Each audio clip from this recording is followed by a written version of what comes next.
Hello दोस्तों, आपका स्वागत है आपके अपने यूट्यूब चैनल एग्ज़ाम बेस्ट पे। यहाँ आपको प्रोवाइड किया जा रहा है सभी एग्ज़ाम के previous year question best trick best solution के साथ।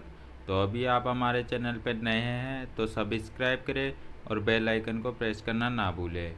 लाइक कमेंट शेयर ज़रूर करें। तो फ्रेंड, आज की हमारी सीरीज नंबर 4 स्टार्ट करते हैं। उससे पहले अगर आपने 1 2 3 सीरीज़ें नहीं देखी है तो उनके डिस्क्रिप्शन बॉक्स में लिंक है, तो कृपया आप जाके देख सकते हैं। तो आज की सीरीज का पहला क्वेश्चन स्टार्ट करते हैं। आज की सीरीज का पहला क्वेश्चन है, प्रासर्वे वे ध्वनियाँ है जिनकी आवर्ती होती है। प्रासर्वे ध्वनियाँ होती है जिनकी आवर्ती होती है ए 20,000 हर्ट्ज से अधिक, बी 10,000 हर्ट्ज से अधिक, सी 1000 हर्ट्ज से अधिक, या डी इनमें से कोई नहीं। तो फ्रेंड, इसका सही आंसर होगा ए 20,000 हर्ट्ज से अधिक को प्रासर्वे ध्वनियाँ कहते हैं। इन ध्वनियों को सुनने के लिए मनुष्य के पास पर्याप्त क्षमता नहीं होती है। यह बहुत ही पावरफुल ध्वनियाँ होती है।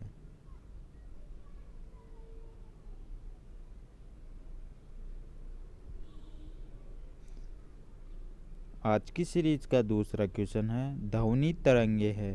ध्वनि तरंगे किस प्रकार की होती है। ए लंबवत, बी तिर्यक तिरछी, सी आंशिक लंबवत या आंशिक तिर्यक, या डी कभी कभी लंबवत कभी कभी तिर्यक। तो इसका सही आंसर होगा फ्रेंड्स लंबवत। ध्वनि तरंगे लंबवत प्रकार की होती है।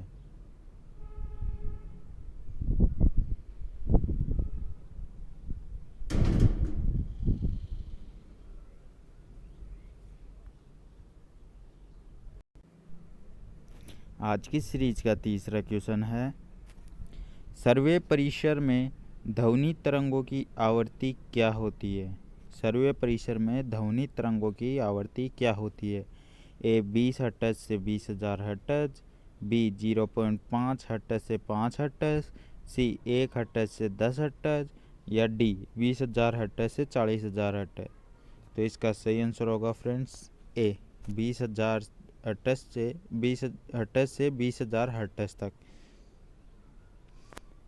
मनुष्य इन ध्वनियों को आराम से सुन सकता है।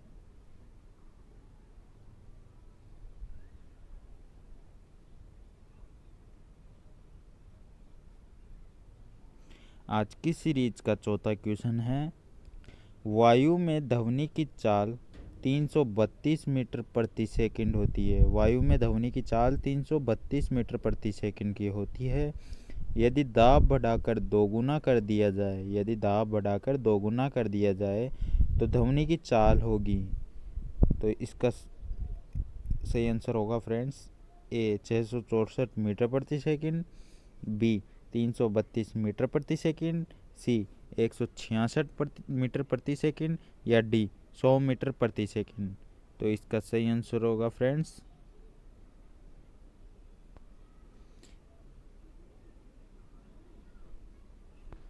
बी 332 मीटर प्रति सेकंड। वायु में ध्वनि की चाल 332 मीटर प्रति सेकंड होती है। यदि दाब बढ़ाने पर भी उसमें कोई परिवर्तन नहीं होता है।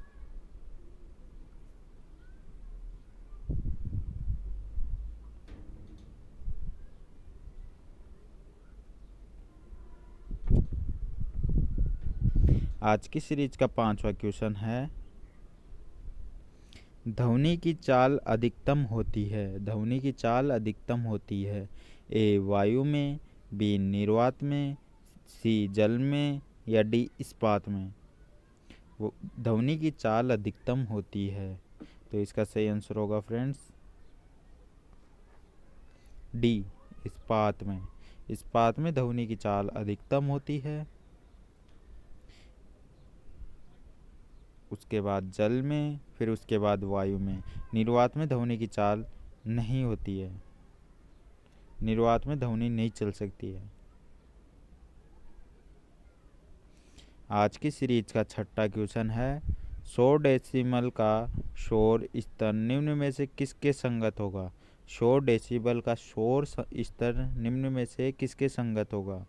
ए ठीक सुनी जा सकने वाली ध्वनि, बी साधारण वार्तालाप, सी गली के शोरगुल की आवाज़, डी किसी मशीन की दुकान से आने वाला शोरगुल। 100 डेसिमल का शोर स्तर है, इसका सही आंसर होगा डी किसी मशीन की दुकान से आने वाला शोरगुल।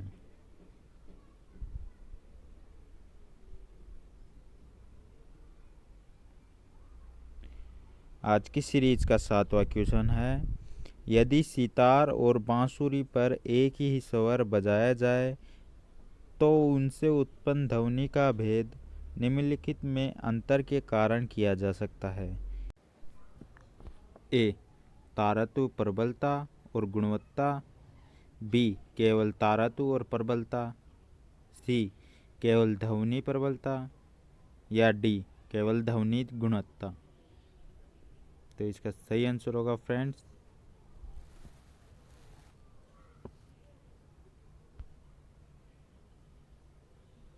केवल ध्वनि गुणवत्ता। सितार और बांसुरी में एक साथ एक जैसे स्वर बजाए जाते हैं तो उनसे उत्पन्न ध्वनि का भेद केवल ध्वनि गुणवत्ता के कारण ही किया जा सकता है। आज के सीरीज का 8वां क्वेश्चन है डेसिबल इकाई का प्रयोग किया जाता है। डेसिबल इकाई का प्रयोग किया जाता है ए प्रकाश की गति के लिए, बी ऊष्मा की तीव्रता के लिए, सी ध्वनि के तीव्रता के लिए, या डी रेडियो तरंग की आवृत्ति के लिए। तो इसका सही आंसर होगा फ्रेंड्स सी ध्वनि तीव्रता के लिए डेसिबल इकाई का प्रयोग किया जाता है।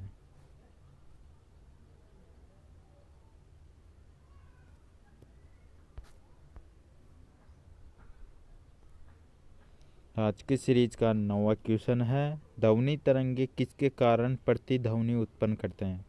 ध्वनि तरंगे किसके कारण प्रतिध्वनि उत्पन्न करते हैं। ए अपवर्तन, बी विपवर्तन, सी परावर्तन, या डी इनमें से कोई नहीं।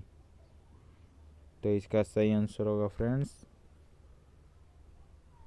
सी परावर्तन। ध्वनि तरंगे परावर्तन के कारण प्रतिध्वनि उत्पन्न करते हैं।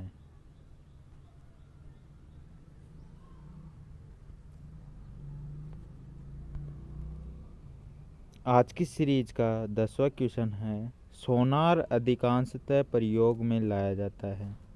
सोनार अधिकांशतः प्रयोग में लाया जाता है। सोनार किसके द्वारा प्रयोग में लिया जाता है। ए अंतरिक्ष यात्रियों द्वारा, बी डॉक्टरों द्वारा, सी इंजीनियरों द्वारा, या डी नौ संचालकों द्वारा। तो इसका सही आंसर है फ्रेंड्स डी नौ संचालकों द्वारा सोनार का उपयोग किया जाता है।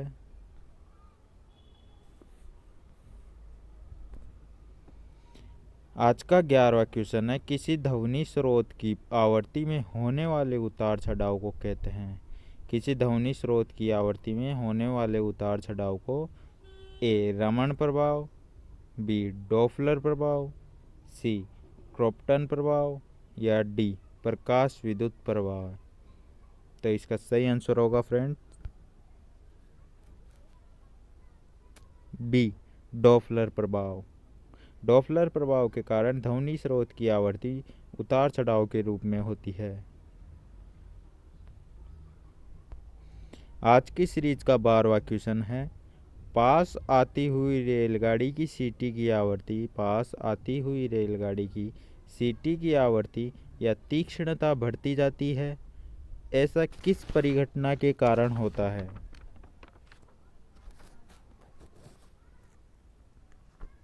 पास आती हुई रेलगाड़ी की सीटी की आवृत्ति तीक्ष्णता बढ़ती जाती है, ऐसा किस परिघटना के कारण होती है। ए बिग बैंग सिद्धांत, बी डॉपलर प्रभाव, सी चार्ल्स नियम, या डी आर्किमिडीज का नियम?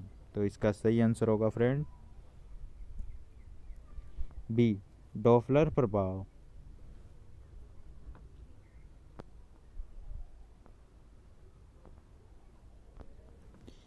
आज का 13वां क्वेश्चन होगा केल्विन मान से मानव शरीर का सामान्य ताप है। केल्विन मान से मानव शरीर का सामान्य ताप है ए 280, बी 290, सी 300 या डी 310। तो इसका सही आंसर होगा फ्रेंड्स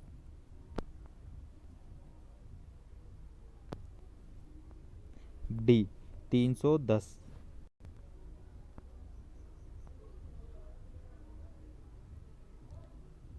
आज की सीरीज का 14वां क्वेश्चन है कितना तापमान होने पर पाठ्यांक सेल्सियस और फ़ारेनहाइट तापमापी में एक ही होंगे? यानी कि कितना तापमान का पाठ्यांक सेल्सियस और फ़ारेनहाइट तापमापी में एक ही होंगे? ए -40 डिग्री, बी 212 डिग्री, सी 40 डिग्री या डी 100 डिग्री।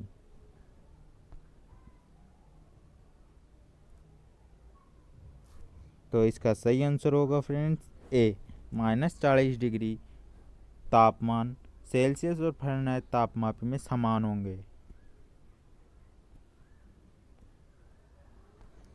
आज की सीरीज का 15वां क्वेश्चन है न्यूनतम संभव ताप है A -273 degree Celsius, B 0 degree Celsius, C -300 degree Celsius या डी 1 डिग्री सेल्सियस। तो इसका सही आंसर होगा फ्रेंड्स -273 डिग्री सेल्सियस न्यूनतम संभव ताप होगा।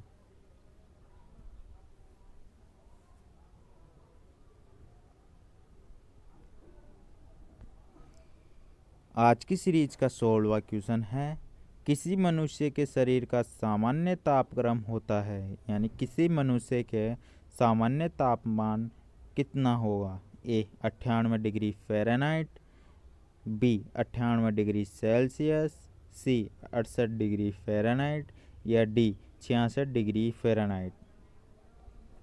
इसका सही आंसर होगा फ्रेंड्स ए 98 डिग्री फ़ारेनहाइट एक सामान्य मनुष्य के शरीर का तापमान होगा।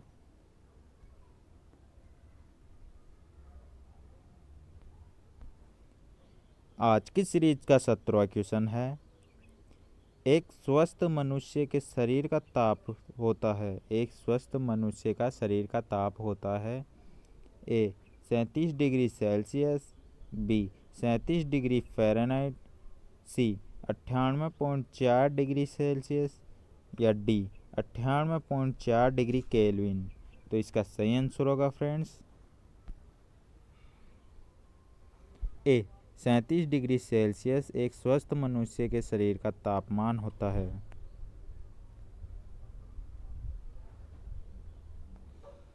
आज की सीरीज का 18वां क्वेश्चन होगा आणविक संचालन के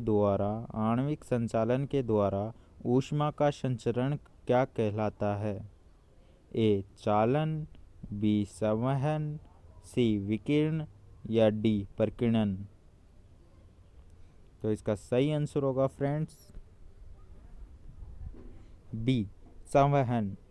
संवहन आणविक संचालन के द्वारा ऊष्मा का संचरण करता है, यह कहलाता है संवहन।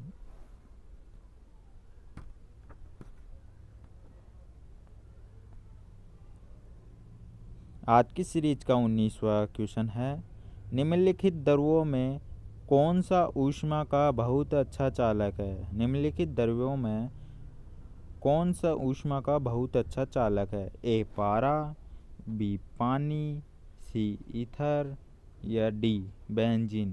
तो इसका सही आंसर होगा फ्रेंड्स ए पारा। पारा वह द्रव्य है जो ऊष्मा का बहुत अच्छा चालक है।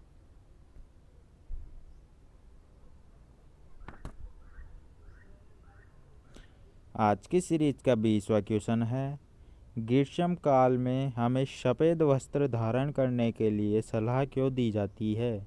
गर्मियों के दिनों में हमें सफ़ेद कपड़े पहनने के लिए क्यों कहा जाता है? ए, वे भद्र दिखते हैं। बी, उन्हें दूर से भी देखा जा सकता है। सी, सफ़ेद वस्त्र भाप का कम अवशोषण करते हैं। भाप का कम अवशोषण करते हैं। या डी, यह एक परंपरा है। तो इसका सही आंसर होगा फ्रेंड्स सी, सफ़ेद वस्त्र भाप का कम अवशोषण करते हैं।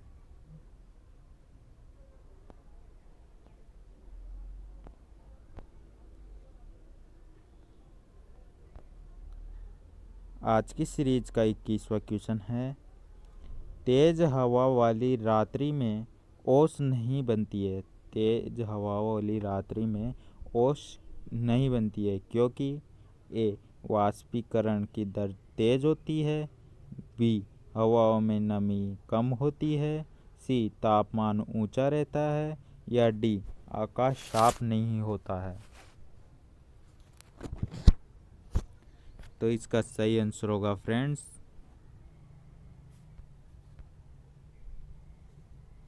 ए, वाष्पीकरण की दर तेज होती है जिसके कारण तेज हवा वाली रात्रि में भी ओस नहीं बनती है।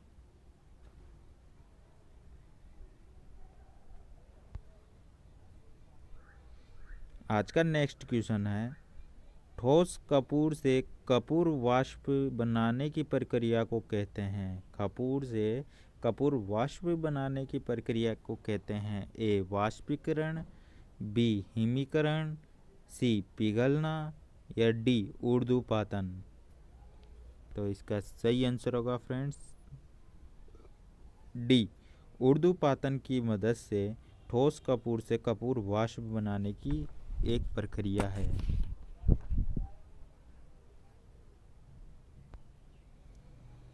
आज की सीरीज का 23वां क्वेश्चन है, किसी द्रव का उसके क्वथनांक से पूर्व उसके वाष्प में बदलने की प्रक्रिया को क्या कहते हैं? किसी द्रव का उसके क्वथनांक से पूर्व उसके वाष्प में बदलने की प्रक्रिया को ए, वाष्पीकरण। बी, संघनन। सी, हिमीकरण। या डी, इनमें से कोई नहीं। तो इसका सही आंसर होगा फ्रेंड्स ए, वाष्पीकरण प्रक्रिया।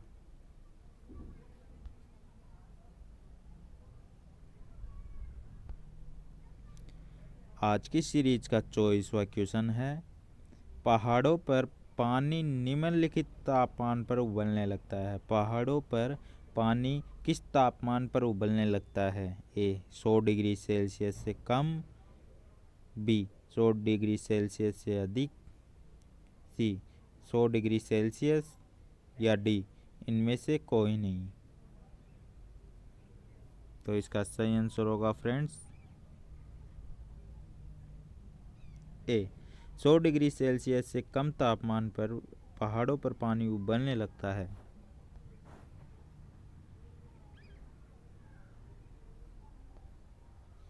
आज की सीरीज का 25वां क्वेश्चन है, भाप से हाथ अधिक जलता है अपेक्षाकृत उबलते जल से क्योंकि ए, भाप में गुप्त ऊष्मा होती है। बी, भाप शरीर के भीतर घुस जाती है। सी, भाप में अधिक मारक क्षमता होती है। या डी, भाप हल्की होती है। तो इसका सही आंसर होगा फ्रेंड भाप में गुप्त ऊष्मा होती है जिसके कारण भाप से हाथ अधिक जलता है जबकि उबलते हुए जल से कम। तो फ्रेंड्स, आज की क्लास कैसी रही आप कमेंट करके बता सकते हैं। अगर आप हमारे चैनल पर नए हैं तो सब्सक्राइब करें और ऐसी वीडियो के नोटिफिकेशन जानने के लिए बेल आइकन को प्रेस ज़रूर करें। लाइक और कमेंट शेयर ज़रूर करें।